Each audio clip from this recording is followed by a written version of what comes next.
El arte dionisíaco. Como hemos visto, Nietzsche relaciona el instinto artístico apolíneo con el mundo del sueño.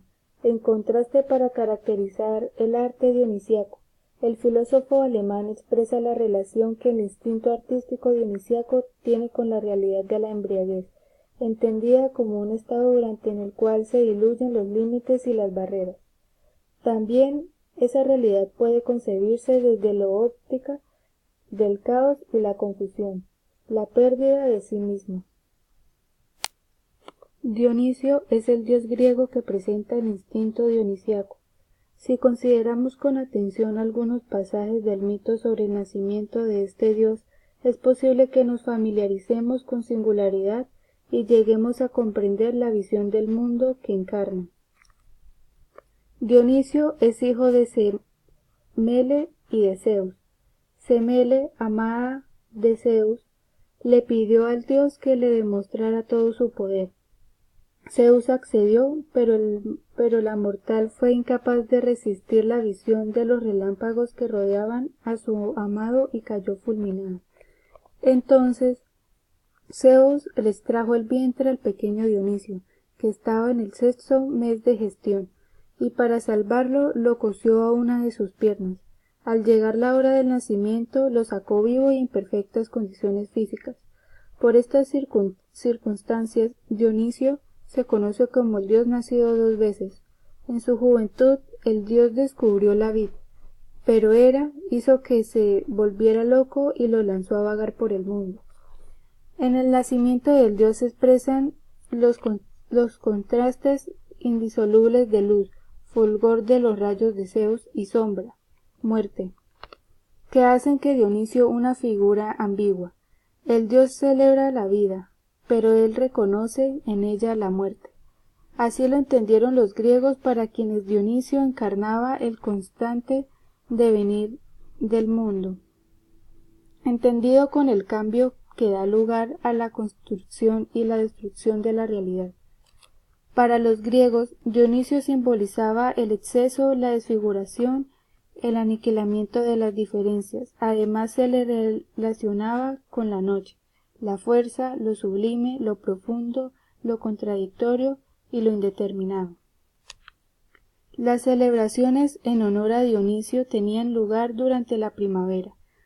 Como la primavera se anuncia el renacimiento de la naturaleza y el hombre es consciente de que él hace parte de la misma, sin embargo, en esta misma celebración el ser humano se conecta con el ser más íntimo de la naturaleza y descubre que, al igual que ella, está sujeto al cambio, de la transformación y la muerte. Lo dionisíaco expresa el dolor que produce el hecho de conocer los horrores de la vida. El mundo de Dionisio es caótico y desmedido. En él habitan Prometeo, Edipo, Orestes, que experimentan los sufrimientos y la inseguridad que suscita la creencia religiosa del destino. Manifestaciones artísticas dionisíacas. De acuerdo con Nietzsche, el instinto artístico dionisíaco se manifestó en la cultura griega de diferentes maneras. Una de ellas fue la poesía lírica, aquella escrita para ser cantada y acompañada por la cítara. Por medio de esta forma poética se expresaba una reflexión de carácter filosófico sobre la realidad y la existencia. En este sentido, los poetas líricos no se interesaban en narrar una historia como en el caso de la poesía épica de Homero, sino en comunicar por medio de su arte sus pensamientos más profundos. Para algunos críticos literarios, la poesía lírica es tan solo la manifestación del mundo subjetivo del poeta, es decir, la expresión de sus lamentos, pasiones, caprichos individuales y fantasías. Sin embargo, Nietzsche propone una interpretación diferente de esta forma poética. Para el filósofo, la poesía lírica va más allá, pues intenta comunicar la sabiduría del Dionisio. El poeta griego Arquíloco, 680 y 645 a.C., es la figura de la cual se vale Nietzsche para expresar las características de la poesía lírica, y por lo tanto el arte dionisíaco, primero, reconoce al Arquíloco como un belicoso servidor de las musas, salvajemente arrastrado a través de la existencia. Luego, destaca el carácter explosivo de su poesía y finalmente identifica algunas etapas de su proceso creador. En otras palabras, todo poetizar lírico empieza con un estado de embriaguez musical, durante el cual el poeta se mantiene unido a la naturaleza por medio de un sentimiento desprovisto de imágenes.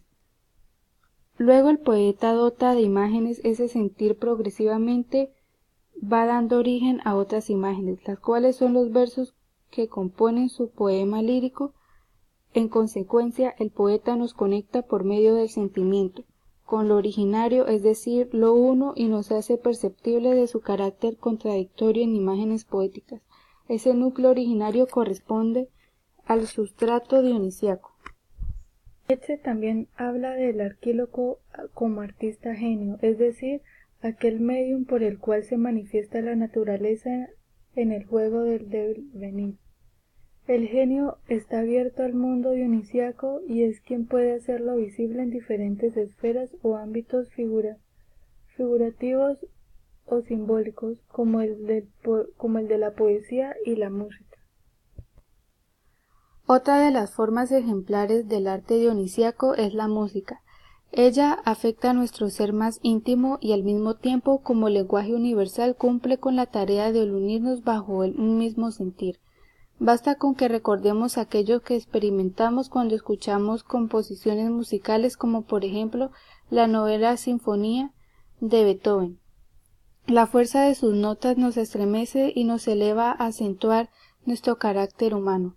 Para Nietzsche, la música es la manifestación artística que nos conecta con lo uno y nos incita a imaginar y crear mundos nuevos.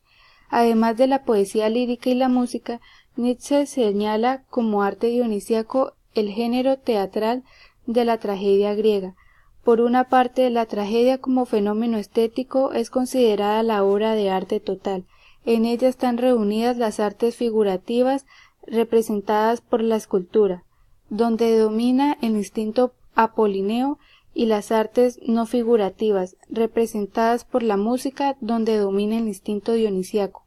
Por otra parte, el filósofo alemán, la tragedia no es sólo una de las grandes manifestaciones artísticas de la cultura griega, también en ella se puede identificar una reflexión de carácter filosófico que expone una manera de comprender los acontecimientos del mundo y por lo tanto la situación del ser humano en él. En otras palabras, para Nietzsche, a la tragedia es posible conferirle un significado metafísico. La tragedia habla del sufrimiento como condición inherente de la existencia, pero al mismo tiempo rescata la exuberancia de la vida en la medida en que exalta la valentía con la que el hombre tiene la posibilidad de enfrentar y superar el dolor para continuar viviendo. Para Nietzsche, la obra de arte trágica es la manifestación artística que mejor representa acontecer del mundo. En ella, al igual en que la naturaleza, se encuentran en constante lucha los instintos apolíneo y dionisíaco. Nietzsche considera que la grandeza de la tragedia griega reside en saber captar que la síntesis creadora sólo puede surgir de la opción de estas dos fuerzas. Apolo no puede vivir sin Dionisio, y al mismo tiempo Dionisio necesita de Apolo para revelar su conocimiento sobre el mundo. Nietzsche asegura que en toda obra trágica griega, Dionisio habla el lenguaje de Apolo, y al igual Apolo el de Dionisio. Que Dionisio hable el lenguaje de Apolo sugiere que este dios se manifiesta al público por medio de diferentes elementos del drama griego, por ejemplo, en el canto del coro cuyos versos son imágenes. La tragedia debe pues entenderse como coro dionisíaco que una y otra vez se descarga en un mundo apolíneo de imágenes. Recordemos que en la tragedia griega el coro desempeñaba diferentes funciones. Presentaba al público algunos apartes de la historia que permitían contextualizar y seguir su argumento. Llamaba la atención sobre los hechos que ayudaban a comprender mejor en qué consiste el fondo dionisíaco de la existencia. Dionisio recurre a Apolo porque no tiene rostro. Para representarse de alguna forma tiene que hablarnos en la tragedia y lo hace por medio de Apolo. Pero también Dionisio recurre a Apolo porque necesita mitigar de su desbordante efecto aniquilador, efecto que produce al poner en contacto al individuo con la voluntad universal del devenir. En otras palabras, Apolo se entreteje con la complejidad dionisíaca para hacer visible a Dionisio, pero al mismo tiempo tiene la función de humanizar los efectos dionisíacos. Sin embargo, que al final Apolo hable el lenguaje de Dionisio indica que Apolo termina presentando y potenciando el poder dionisíaco para cumplir con la meta suprema de la obra de arte trágica, es decir, comunicar al público la sabiduría dionisíaca, el acaecer insensate del mundo del devenir. Gracias por su atención.